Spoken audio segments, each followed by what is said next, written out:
Hello everyone, मैं अनीता ठाकुर और आज हम लोग कौन से टॉपिक की बात करेंगे। How participants are the movement.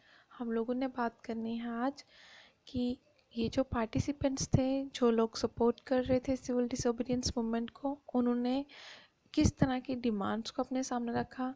क्या उन सभी की डिमांड जो थी वो सिमिलर थी, कंट्री साइड की पॉपुलेशन की सिमिलर थी। तो ये सब आज हम लोग का जो टॉपिक है उसमें डिस्कस करने वाले हैं। उससे पहले मैं एक डाउट जो है बच्चों का वो क्लियर करना चाहती हूँ।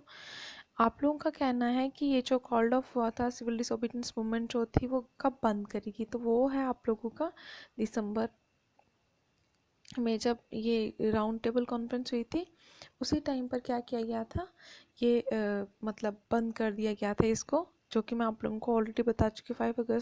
5 मार्च 1931 में क्या किया गया था, कॉल्ड ऑफ कर दिया गया था किसको, सिविल डिसोबीडियंस मूवमेंट को। और 1932 में इसे अगेन स्टार्ट करा गया था, ठीक है। और 1932 में इसको स्टार्ट किया गया और 34 तक ये जो मूवमेंट थी वो टोटली अपना मोमेंटम जो थी वो लूज़ कर चुकी थी, मतलब अपनी सपोर्ट जो थी वो ख़त्म हो चुकी थी इसकी, क्योंकि बहुत सारी डिमांड्स जो थी वो फुलफ़िल नहीं हो रही थी। इसलिए लोगों को लग रहा था कि ये जो मतलब एक मूवमेंट थी इसमें डिमांड्स तो फुलफ़िल हो नहीं रही है, तो हम लोग अपने लेवल पे कुछ ऐसा करें जिससे कि हम लोग पूरा टोटल चेंज ला सकें, ठीक है। तो आज हम उसी के बारे में बात करने वाले हैं कि कौन कौन से पार्टिसिपेंट्स थे, कौन कौन से सपोर्टर थे सिविल डिसोबीडियंस के, जिन्होंने पार्टिसिपेट किए गांधी जी के साथ। तो सबसे पहले हम लोग बात करेंगे कंट्री साइड की। तो कंट्री साइड में फर्स्ट पॉइंट में आप लोग यहाँ पे क्या लिखोगे, इन द कंट्री साइड, और उसको आगे फर्दर फर्स्ट पार्ट में डिवाइड कर दोगे। तो कंट्री साइड में रिच पीजेंट्स थे। रिच पीजेंट की कम्युनिटीज़ कौन कौन सी थी, लाइक पाटीदार्स जो कि कहाँ के थे, गुजरात के, और जाट थे जो वो उत्तर प्रदेश के थे, ठीक है। उन लोगों ने इस मूवमेंट में, मतलब सिविल डिसोबीडियंस मूवमेंट में, अपनी एक्टिव पार्टिसिपेशन जो थी वो दी थी यहाँ पर। फिर उसके बाद देखा गया, जबकि ये लोग जो थे पाटीदार्स और जाट्स जो थे वो क्या प्रोड्यूस करते थे, वो कमर्शियल क्रॉप्स को प्रोड्यूस करते थे, लाइक शुगर कैन हो गया, कॉटन हो गया, ठीक है। इस तरह की क्रॉप्स जो थे प्रोड्यूस करते थे जिससे इनको फाइनेंशियली हेल्प प्रोवाइड होती थी, प्रॉफिट अर्न करते थे। लेकिन ग्रेट डिप्रेशन की वजह से, ट्रेड ना होने की वजह से जो प्राइसेस थे वो कम हो गए, जिसकी वजह से इनको बहुत ज़्यादा प्रॉब्लम्स को फेस करना पड़ा। और जैसा आप लोगों को पता है, ट्रेड नहीं हो रहा था, मतलब प्रॉफिट अर्न नहीं होगा, पैसा नहीं कमा पाएंगे ये, जिससे इनकी कैश इनकम जो थी वो कहीं ना कहीं डिसअपियर हो गई, पूरी की पूरी ख़त्म हो चुकी थी। और ये क्या नहीं कर पा रहे थे, अब ये जो गवर्नमेंट का या रेवेन्यू वाला सिस्टम जो था, ये टाइमली गवर्नमेंट को रेवेन्यू पे नहीं कर पा रहे थे।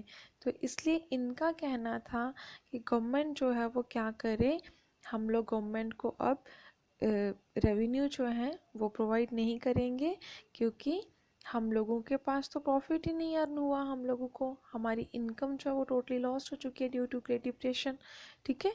इसलिए उन्होंने क्या बोला कि हम लोग को क्या करना है, हम लोग गवर्नमेंट को पे जो ये रेवेन्यू जो है वो पे नहीं करेंगे। तो गवर्नमेंट से एक ही डिमांड करते हैं कि वो इस रेवेन्यू को रिड्यूस कर दें।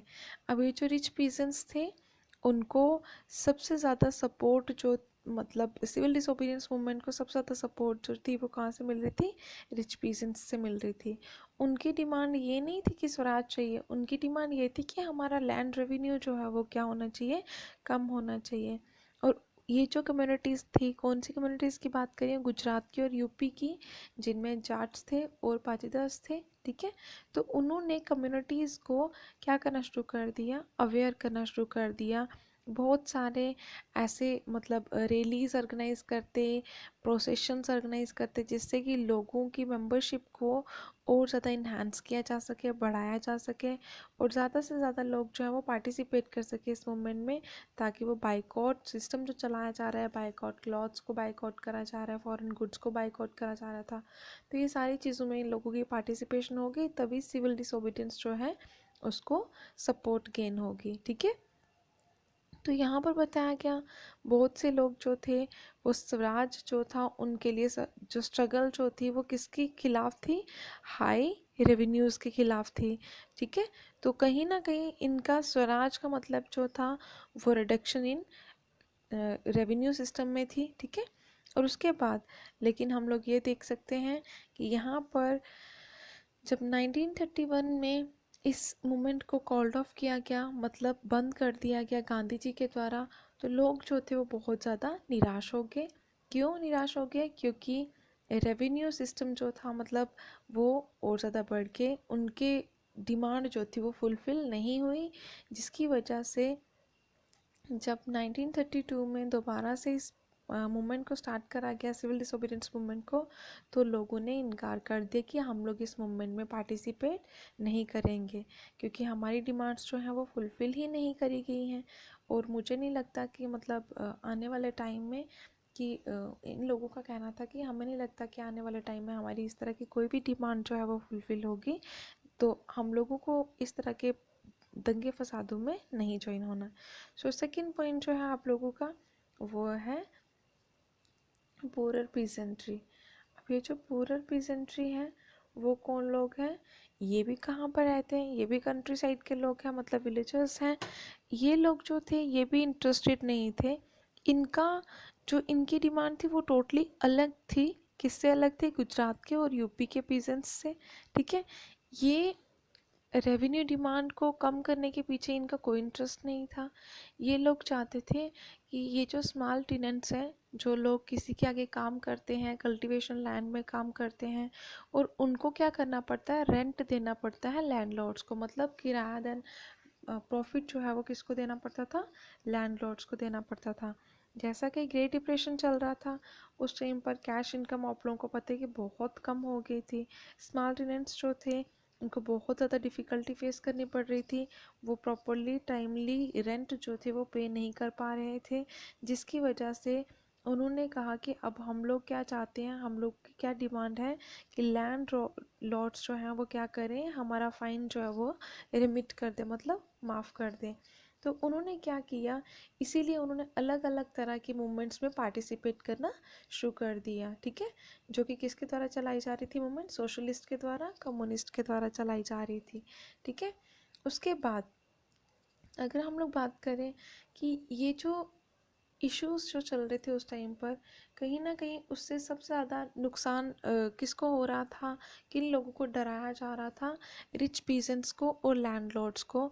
लेकिन कांग्रेस पार्टी जो थी वो यहाँ पर बिल्कुल भी जो ये कंपेन चलाई जा रही थी, ये जो स्मॉल टेनेंट्स थे उनके द्वारा कि नो रेंट कंपेन जो थी बहुत सारे प्लेसेस में देखने को मिली उस टाइम पर, लेकिन कांग्रेस जो थी वो बिल्कुल भी इनको सपोर्ट नहीं कर रही थी। जिससे हम लोग ये देख सकते हैं कि उस टाइम पर सिविल डिसोबीडियंस मूवमेंट के जब वो चल रही थी, पुअर पीजेंट्स और कांग्रेस की डिमांड जो थी वो टोटली डिफरेंट थी। पुअर पीजेंट्स चाहते थे लैंड रेवेन्यू को कम किया जाए और क्या किया जाए, जो रेंट है उसको रिड्यूस किया जाए, लेकिन कांग्रेस जो थी वो सेल्फ रूल के पीछे होड़ में लगी हुई थी। आई होप आप लोगों को समझ में आया होगा। सो आगे वाले जो टू पार्ट्स जो हैं वो कल हम लोग डिस्कस कर लेंगे। Okay, thanks for listening and may God bless you all.